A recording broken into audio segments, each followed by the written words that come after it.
Unified 911, anong matutulong namin sa'yo? Anya ti maitulong mi ken kapo. Anong may tatabang ko sa imo? Unsay akong ikatabang nimo? Ngini makadabang na misal ka no? Sa anumang wika o dialekto, may tulong na darating sa iyo.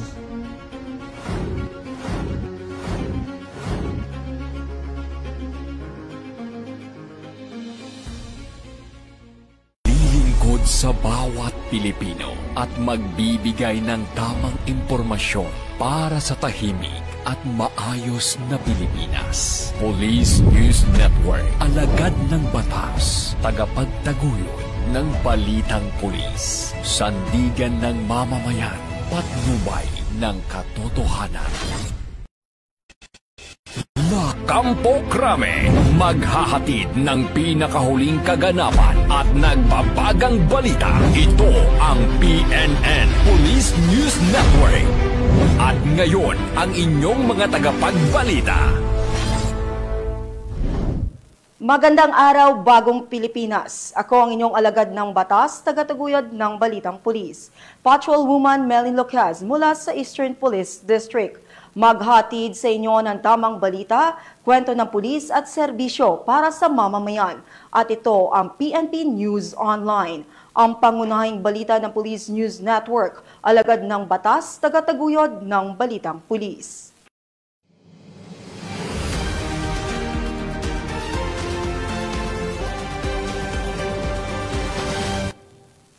Narito ang mga balitang dapat niyong abangan.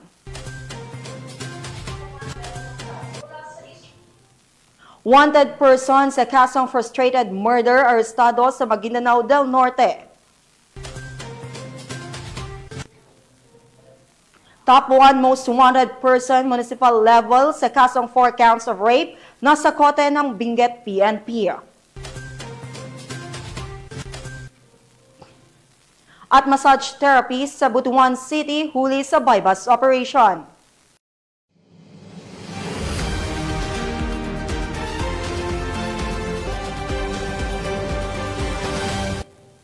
Narito ang mga balitang hatid ng ating PNN correspondents mula sa iba't ibang bahagi ng bansa.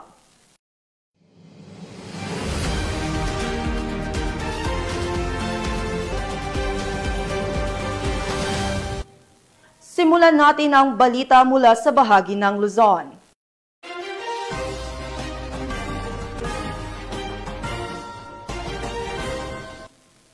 Nauwi sa pagkakaaresto ang isang lalaki matapos mabisto ng mga tauhan ng Criminal Investigation and Detection Group Palawan Field Unit ang kanyang iligal na bentahan ng produktong petrolyo sa bayan ng Sofronio, Española, Palawan. Patrolwoman Eloisa Beredo sa report. Huli sa isinagawang entrapment operation ng mga tauhan ng Criminal Investigation and Detection Group Palawan Provincial Field Unit ang isang lalaki na sangkot sa iligal na pagbebenta ng produktong petrolyo sa Barangay Panitian, Sofronio, Española, Palawan. Kinilalang sospek na si alias Arman, 40 anyos, may asawa at residente ng naturang barangay. Ang operasyon ay isinagawa sa ilalim ng Oplan Ligas sa koordinasyon ng Sofronio Española Municipal Police Station at Sofronio Española Bureau of Fire Protection, alinsunod sa paglabag sa Batas Pambansa bilang 33 na inamyendahan ng Presidential Decree 1865. Naaktuhan ng sospek habang iligal na nagbebenta at nakikipaghalakhalan ng mga produktong petrolyo tulad ng diesel at gasolina. Na-recover mula sa kanya ang mga sumusunod na ebidensya, isang pirasong 100 pesos at isang pirasong 50 pesos na marked money, isang kulay asul na funnel, 3 pirasong walang laman na 1 litrong bote, 6 na container na may tig 30 liters na gasolina, 6 na container na may tig 30 liters na diesel, isang square tank na may 1,000 liters na gasolina at isang square tank na may 50 liters na gasolina.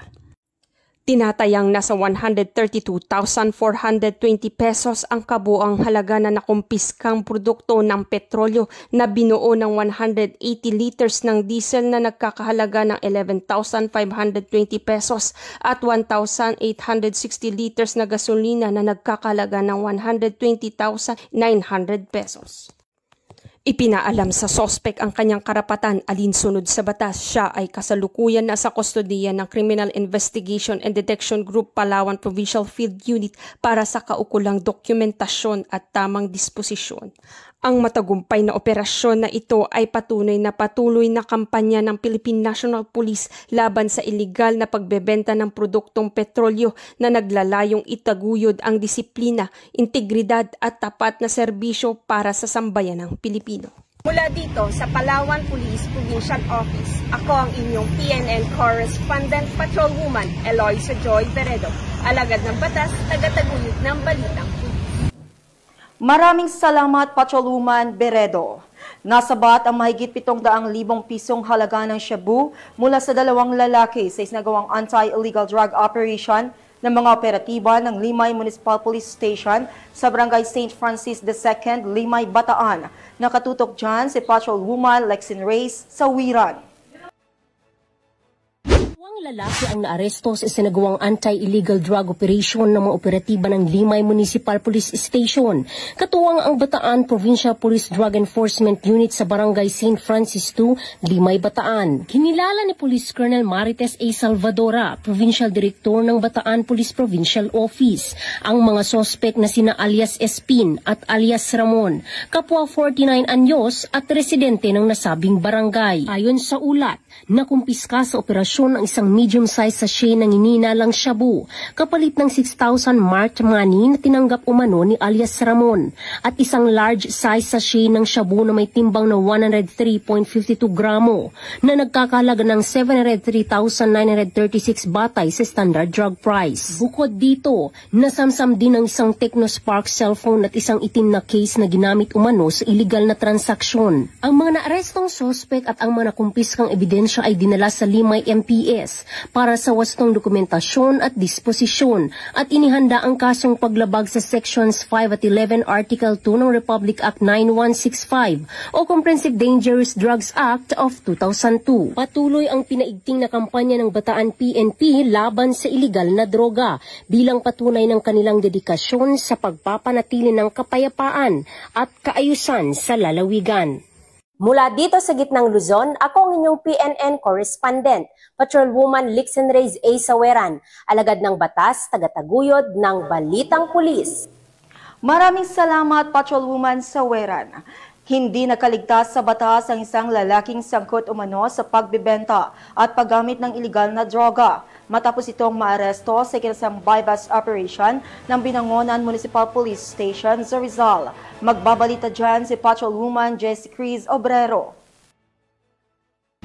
Na aresto ng Municipal Drug Enforcement Team ng Binangonan Municipal Police Station ang isang high-value individual na sangkot umano sa pagbenta at paggamit ng ipinagbabawal na droga sa isinagawang bypass operation sa Barangay Darangan, Binangonan, Rizal.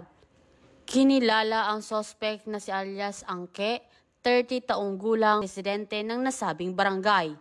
Batay sa ulat, bandang 2:30 ng madaling araw nang ikasa ng mga operatiba ang operasyon sa pakikipag-ugnayan sa Philippine Drug Enforcement Agency na nagresulta sa matagumpay na pagkakadakip ng suspect.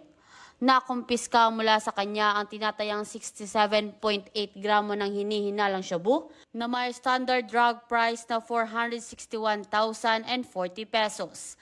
Kabilang sa mga narecover na ebidensya ang 3 heat-sealed transparent plastic sachet na naglalaman ng pinaghihinalaang shabu, 3 nuts-tied transparent plastic na naglalaman din ng hinihinalang shabu, isang itim na hard case, 3 piraso ng tig-100 piso, isang keypad cellphone na kulay asul, isang genuine 1,000 peso bill at isang genuine 200 peso bill na parehong ginamit bilang buy-bust money.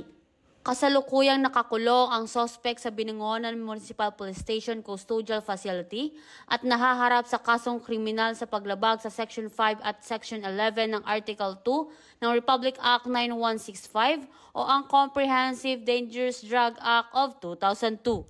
Ang naturang operasyon ay bahagi ng pinaigting na kampanya ng Rizal PPO at Pro Calabarzon upang tuluyang wakasan ang operasyon ng mga sindikatong sangkot sa kalakalan ng pinagbabawal na gamot sa buong lalawigan.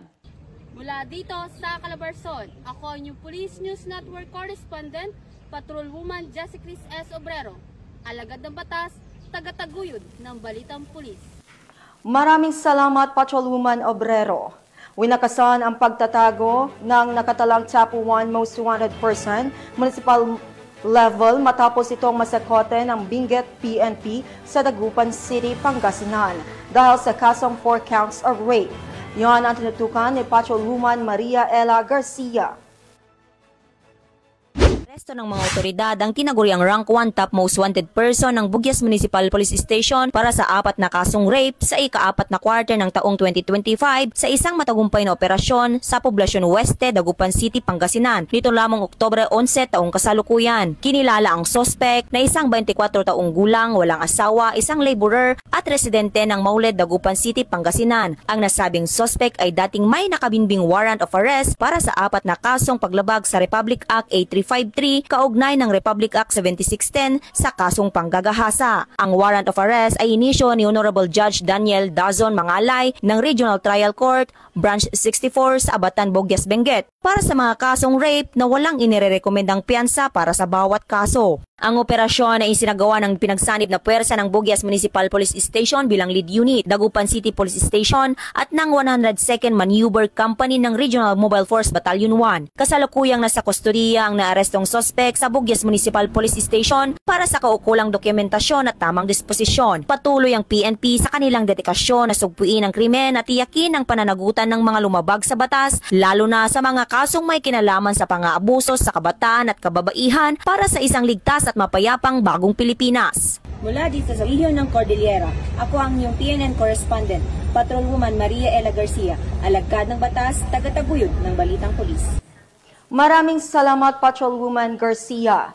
Bumagsak sa kamay ng mga otoridad ang 2 lalaki na umano'y miyembro ng notorious na Sputnik Gang matapos ang matagumpay na bypass operation na isinagawa ng Pasay City Police.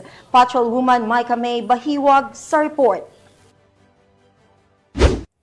2 lalaki kabilang ang umano'y miyembro ng Sputnik Gang ang naaresto ng mga tauhan ng Pasay City Police Station sa ikinasang buy-bus operation sa Barangay Maricaban sa Pasay City. Kinilala ng Pasay Police ang mga suspect na sina alias Rontags, 26 anyos na pedicab driver, at alias Bayag, 26 anyos na isa namang mekaniko. Narecover mula sa kanila ng pulisya ang humigit kumulang 2.87 gramo ng shabu na may malaking halaga, isang caliber .38 revolver na may 2 bala at iba pang drug paraphernalia.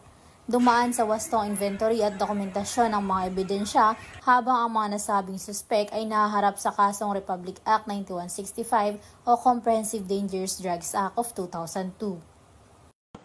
Mula dito sa Camp Bagong Diwa, Bikutan, Taguig City, ako ang inyong PNN correspondent, Patrolwoman Micah May Bahiwag, alagad ng batas, tagataguyod ng Balitang Pulis. Salamat, Patrolwoman Bahiwag. Pinagsamang puwersa ng Police Community Affairs and Development Group at Police Regional Office 1 ang naglunsad ng information drive at relief operation sa Barangay Bawang, La Union bilang bahagi ng patuloy na programang pangkomunidad ng Philippine National Police. Yan ang magandang balitang hatid ni Police Master Sergeant Marvin Jake Romero. Isang matagumpay na information drive, awareness campaign at relief operations ang sinagawa sa Bawang North Central School of Sports Complex sa Barangay Central East, Bawang, La Union.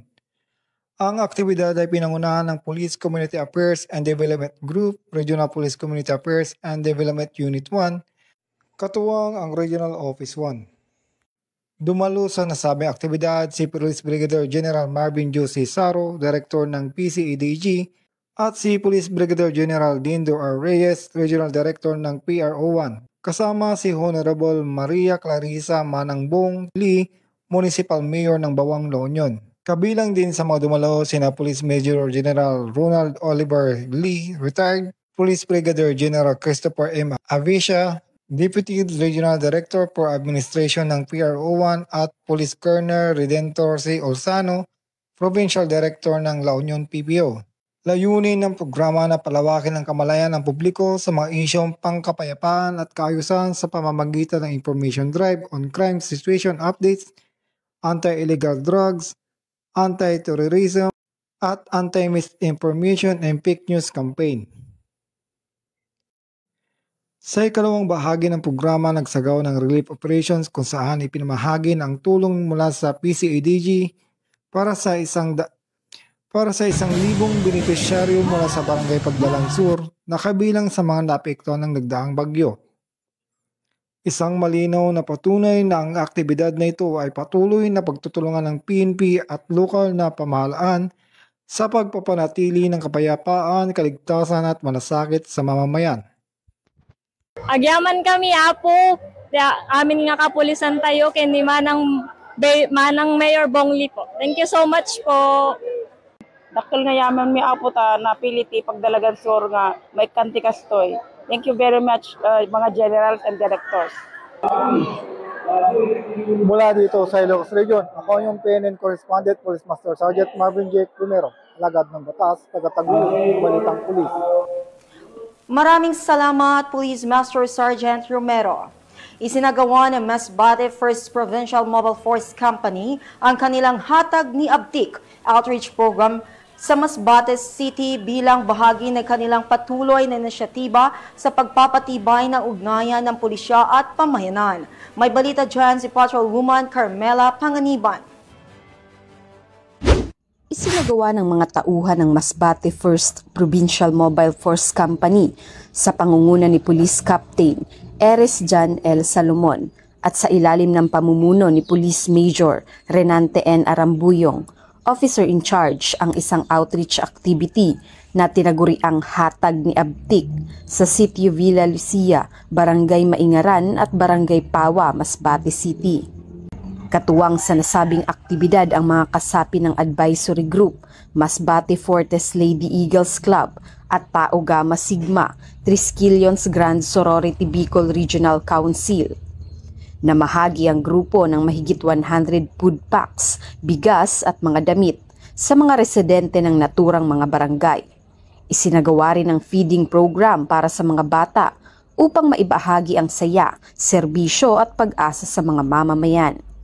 Ang programang ito ay patunay ng patuloy na dedikasyon sa paglilingkod publiko ng Masbate 1st PMFC at ng mga katuwang nitong organisasyon bilang pagpapakita ng malasakit, pagkakaisa at mas matibay na ugnayan sa pagitan ng pulisya at komunidad. Mula dito sa Legazpi City, Albay, ako ang inyong PNN Correspondent, Patrolwoman Carmela Bianca Panganiban, alagad ng batas, taga-taguyod ng Balitang Pulis. Tunghayan naman natin ang mga balita mula sa bahagi ng Visayas.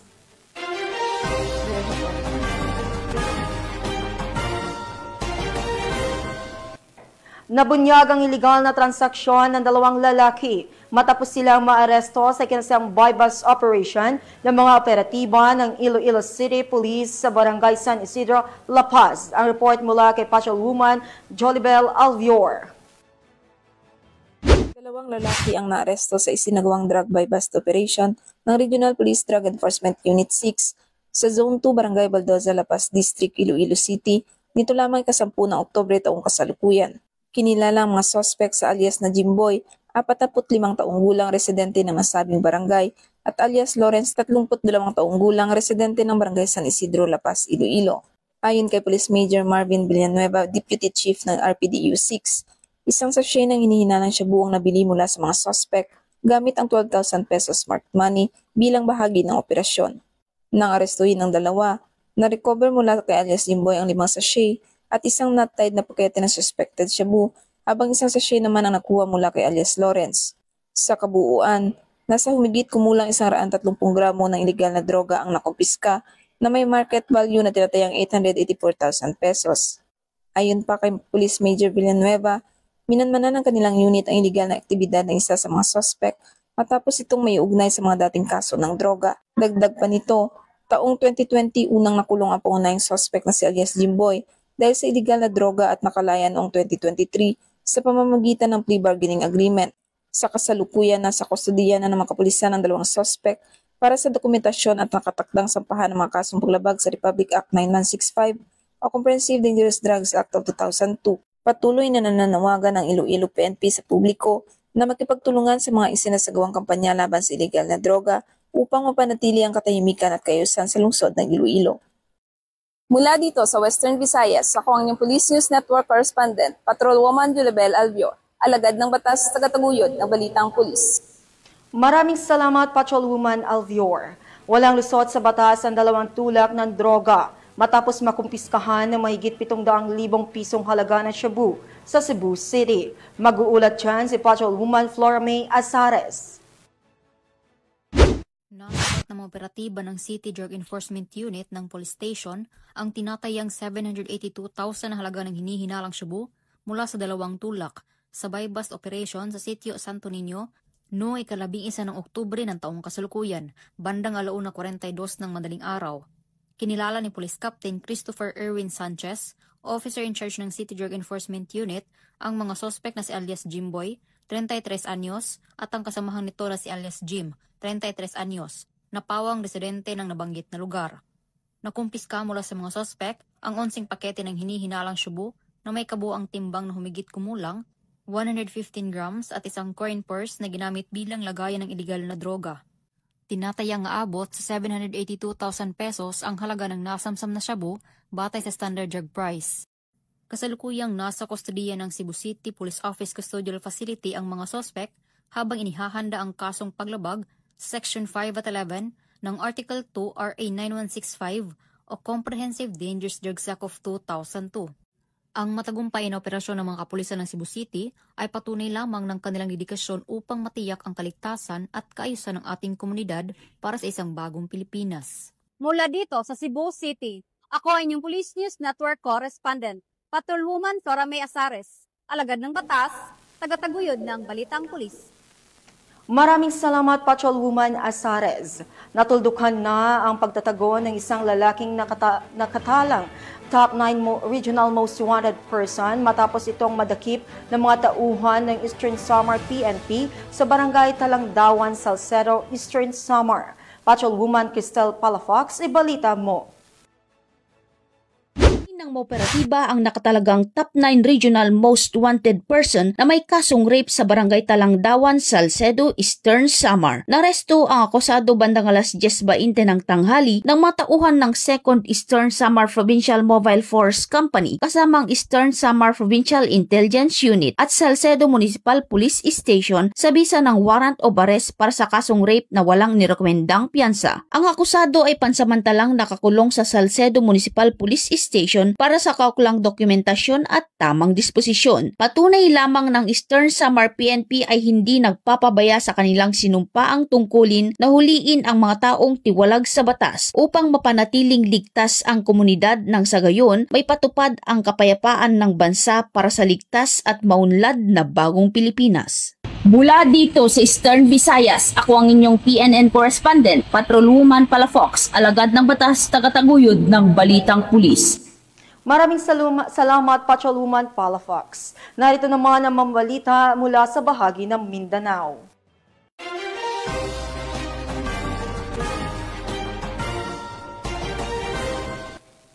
Isang lalaki ang naaresto ng kapulisan sa bisa ng warrant of arrest kaugnay sa kasong iligal na droga at armas sa Zamboanga del Norte. Ang kabuuan ng balita mula kay Patrolman AJ Cortez.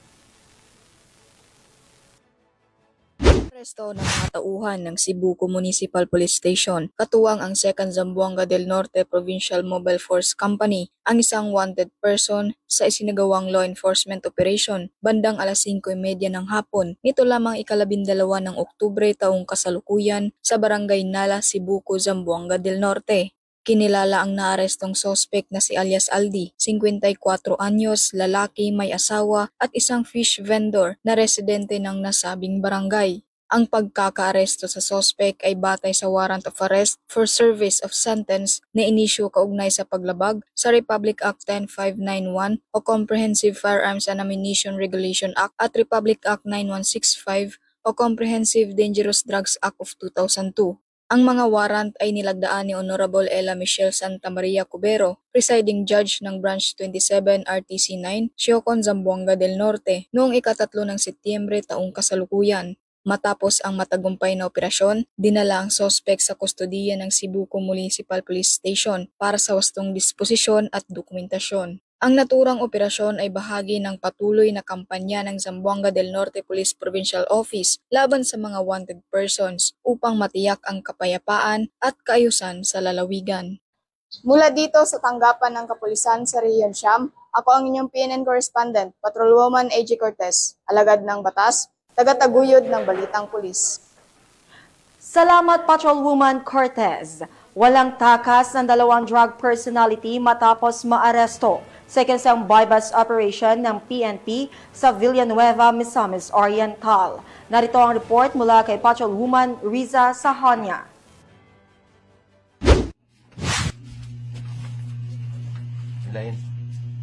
Arestado ang 2 individual sa iginasang bypass operation ng mga operatiba ng Villanueva Municipal Police Station sa Barangay San Martin, Villanueva, Misamis Oriental. Nito lamang 13 ng Oktubre taong kasalukuyan. Kinilala ni Police Major Princess Bergado, officer in charge ng Villanueva Municipal Police Station ang mga suspect na si alias Tonton at alias Dodong, mga lalaki at mga residente ng Taguluan, Misamis Oriental at Bugo, Cagayan de Oro City.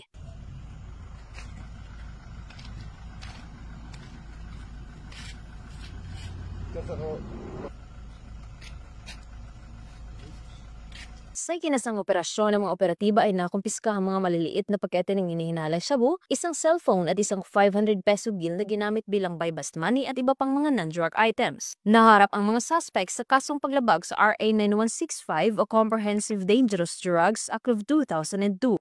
Mula dito sa Northern Mindanao, ako ang inyong Police News Network Correspondent, Patrolwoman Riza Sahonia, alagad ng batas, tagataguyod ng Balitang Pulis. Maraming salamat Patrolwoman Sahonia. Kulungan ng bagsak ng top 8 provincial level most wanted person matapos hainan ng warrant of arrest kaugnay sa kasong frustrated murder sa Davao Oriental. A report mula kay Patrolwoman Queenie Babes Arindain. Arestadong isang individual sa sinasagawang manhunt Charlie operation ng mga tauhan ng Baganga Municipal Police Station. Nito lamay 13 ng Oktubre taong kasalukuyan sa Barangay Central, Baganga, Davao Oriental. Kilinala ni Police Major Randy T. Galicia, Acting Chief of Police ng Baganga Municipal Police Station ang suspect na si alias Rod, 26 taong gulang, na pawang residente ng nasabing lugar at tinaguri ang top 8 provincial level most wanted person. Ayon kay Police Major Galicia, naaresto ang suspect sa isang manhunt Charlie operation na inihain ng pinagsamang tauhan ng Baganga Municipal Police Station, Regional Special Operation Group, Regional Police Drug Enforcement Unit 11 at Regional Intelligence Division sa paglabag sa kasong frustrated murder na inisyo ng Regional Trial Court 11th Judicial Region Branch 7 Davao Oriental na may rekomendang piyansa na nagkakahalagang 120,000 pesos. Sa katunayan, ang suspect ay nasa kustodiya na ng nasabing istasyon upang dumaan sa tamang disposisyon. Samantala, patuloy naman ang pagsasagawa ng paghain ng mga operasyon ng tauhan ng Police Regional Office 11 sa pangunguna ni Police Brigadier General Joseph R. Ergiles, General Director, upang hulihin ang lahat ng wanted person sa Reyon 11. Mula dito sa Police Regional Office 11, ako yung PNN Correspondent Patrolwoman Queenie Babes Arindain, alagad ng batas, tagataguyod ng Balitang Pulis. Maraming salamat Patrolwoman Arindain. Huli ang isang laborer sa isang buy-bust operation na isinagawa ng PNP sa Barangay Bunaw, Tupi, South Cotabato. Ang detalye ng report mula kay Patrolwoman Rosalie Umalay. Arestado ang isang 45 anyos na laborer na si alias Sami sa isang buy-bust operation sa Barangay Bunaw noong Oktubre taong kasalukuyan, bandang alas 7:20 ng gabi. Isinagawa ang operasyon ng Tupi Municipal Police Station, katuwang ang iba pang unit ng pulisya at sa koordinasyon ng PDEA 12. Nahuli ang suspect sa aktong pagbebenta ng hinihinalang shabu sa isang pusher buyer. Nakuha sa kanya ang isang mark sachet ng hinihinalang shabu at syampang sachet sa loob ng plastic container at 500 buy-bust money. Tinatayang 2.5 gramo ang kabuuang bigat ng droga na nagkakahalaga ng humigit kumulang 17,000 pesos. Sinampahan ang sospek ng kasong paglabag sa Section 5 at 11 ng Republic Act 9165 o Comprehensive Dangerous Drugs Act of 2002. Mula dito sa General Santos City, ako ang inyong PNN correspondent, Patrolwoman Resalie Umalay, alagad ng batas, tagataguyod ng Balitang Pulis. Maraming salamat, Patrolwoman Umalay. Walang kawala sa batas ang isang massage therapist sa Butuan City matapos kumpiskahan ng illegal na droga sa isinagawang bypass operation. Nakatutok dyan si Police Staff Sergeant Irish Laureto. Ng isang single mom na massage therapist na kinilalang si Elias Day, 53 years old at kasalukuyang naninirahan sa Purok 10, Tinago Street, Barangay Lumbukan, Lungsod ng Butuan. Matapos itong maaresto ng mga otoridad dahil sa pagkakasangkot sa ipinagbabawal na droga, tinatayang nagkakahalaga ng 13,600 pesos ang 2 gramo ng illegal na droga na nakumpiska mula sa sospek sa isinagawang drug buy-bust operation sa Barangay Ambago, Butuan City. Pinangunahan ni Police Captain Charles Evan Tigachalian, hepe ng Station Drug Enforcement Unit, kasama ang buong puwersa ng BCPS-3. Ang sospek ay itinuturing na high-valued individual. Sa ngayon, nasa kustudiya na ng Butuan City Police Station 3 ang sospek upang harapin ang kasong paglabag sa RA 9165 o Comprehensive Dangerous Drug Act of 2002. Mula dito sa Police Regional Office 13, ako ang inyong PNN News Correspondent, Police Staff Sergeant Iris Joy A. Laureto, alagad ng batas, tagataguyod ng Balitang Pulis. Maraming salamat, Police Staff Sergeant Laureto. At para sa huling balita, nasa kote ang isang wanted person sa bisa ng warrant of arrest para sa kasong frustrated murder sa Maguindanao del Norte. Yan ang tinutukan ni Patrolwoman Leonora Gawang. Arestado ang isang wanted person matapos ihain ng warrant of arrest sa kasong frustrated murder ng mga personahe ng Matanog MPS sa Barangay Bayangas Sur, Matanog, Maguindanao del Norte nito lamang 12 ng Oktubre taong kasalukuyan. Kinilala ni Police Captain Junior S. Abbas, Chief of Police ng Matanog MPS, ang akusado na si alias Rab, 28 na taong gulang na residente ng naturang lugar.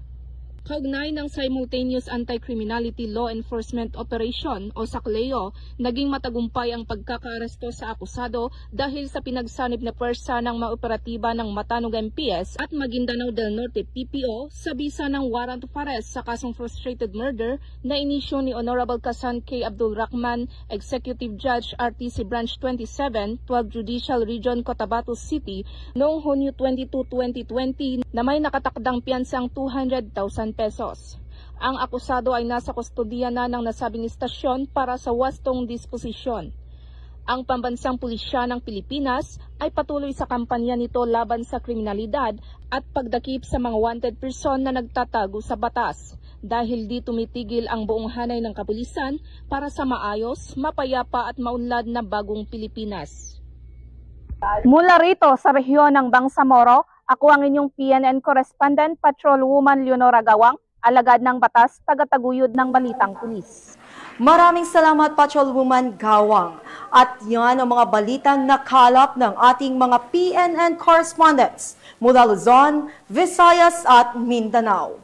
At para naman sa ating mga ka-PNN na magtitake ng NAPOLCOM PNP Entrance Exam, 5 araw na lang bago isagawa ang NAPOLCOM PNP Entrance at Promotional Examination sa October 19, 2025 sa Bacolod City, National High School, P. Hernais Street, Barangay Takuling, Bacolod City, Negros Occidental. Para sa mga PNP Entrance Examinees, dalhin ang Printed Notice of Admission or NOA, valid government-issued ID na may petsa ng kapanganakan at ballpen, lapis at pambura. Hindi tatanggapin ang barangay, PNP, NBI or court clearance bilang valid ID. Pinapayagan ang transparent envelope. Magsuot ng puting t-shirt, itim o dark blue na pantalon at sapatos. Para naman sa PNP promotional examinees, dalhin ang NOA, PNP ID at mga gamit sa pagsusulat. Ang kasuotan ay maaaring GOA Type C, patrol shirt o field service uniform.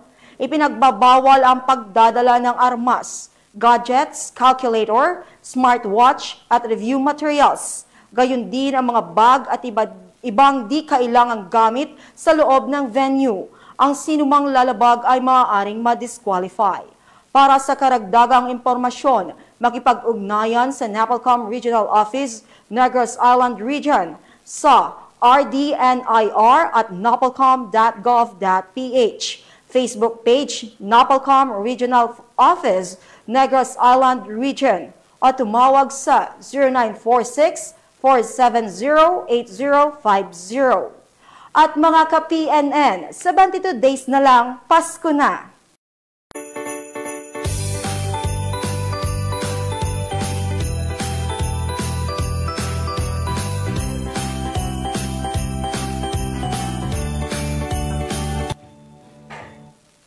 Sa ngalan ng pamunuan ng Philippine National Police, sa pangunguna ni Acting Chief PNP, Police Lieutenant General Jose Melencio Nartatas Jr. at sa pamumuno ni President Ferdinand Bongbong Marcos Jr., kami ay maglilingkod sa bawat Pilipino at magbibigay ng tama at balanseng balita. Kami ang bagong PNP para sa bagong Pilipinas, serbisyong mabilis, tapat at nararamdaman. Mula rito sa tanggapan ng tagapag-ugnay ng Pambansang Pulisya, ako ang inyong alagad ng batas, tagataguyod ng Balitang Pulis, Patrolwoman Melin Loquias, mula sa Eastern Police District, maghatid ng tamang balita, kwento ng pulis at serbisyo para sa mamamayan. At ito ang PNP News Online, ang pangunahing balita ng Police News Network.